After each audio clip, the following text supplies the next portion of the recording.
છેલ્લા 3 વર્ષથી એક જ જગ્યા ઉપર ફરજ બજાવતા અમદાવાદના એસટી વિભાગના નિયામકશ્રીની બદલીની માંગ.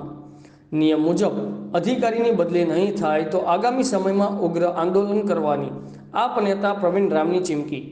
ગુજરાતમાં લોકસભાની ચૂંટણીના પડઘમ વાગી રહ્યા છે, ત્યારે રાજ્ય ચૂંટણી પંચની સૂચના અનુસાર દરેક સરકારી વિભાગોમાં 3 વર્ષ કે વધારે સમયથી એક જ જગ્યાએ ફરજ બજાવતા મહત્વના અધિકારીઓની બદલી કરવાના હુકમો કરવામાં આવે છે.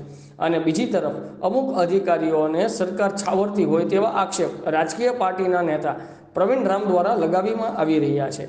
આ અંગે પ્રતિક્રિયા આપતા ગુજરાત પ્રદેશના આમ આદમી પાર્ટી નેતા પ્રવીણ રામે જણાવ્યું હતું કે સોશિયલ મીડિયાના માધ્યમથી જાણવા મળ્યું છે કે છેલ્લા 3 વર્ષથી એક જ જગ્યાએ ફરજ બજાવતા અમદાવાદ એસટી વિભાગના વિભાગીય નિયામક જે.એન. પટેલની અન્ય જગ્યાએ બદલી કરવામાં આવતી નથી, જે સરકાર માટે ખૂબ ગંભીર બાબત છે.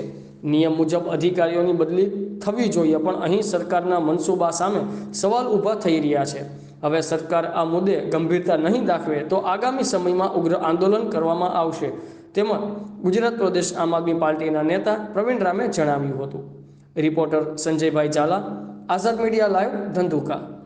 સમયગાળામાં બદલી થઈ જતી હોય છે, પરંતુ મને સમાચાર માધ્યમોના માધ્યમથી જાણવા મળ્યું છે કે અમદાવાદ એસટી વિભાગના વિભાગીય નિયામકની 3 વર્ષથી પણ વધારે સમય થઈ ગયો હોવા છતાં પણ બદલી થઈ નથી.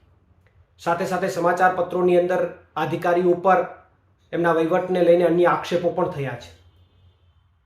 ત્યારે અધિકારી શા માટે બદલી થઈ નથી એ ચોક્કસથી સરકારની મનસા ઉપર શંકા ઉપજાવે છે, અને એટલા માટે સરકારને નમ્ર અપીલ કરવા માગું છું કે આ બાબતે નિયમ અનુસાર જે કંઈ પણ થતું હોય એ ઘટતું કરે, નહીંતર આવનારા સમયની અંદર આ મુદ્દાને વધારે ઉગ્ર બનાવવાનો પ્રયાસ થશે.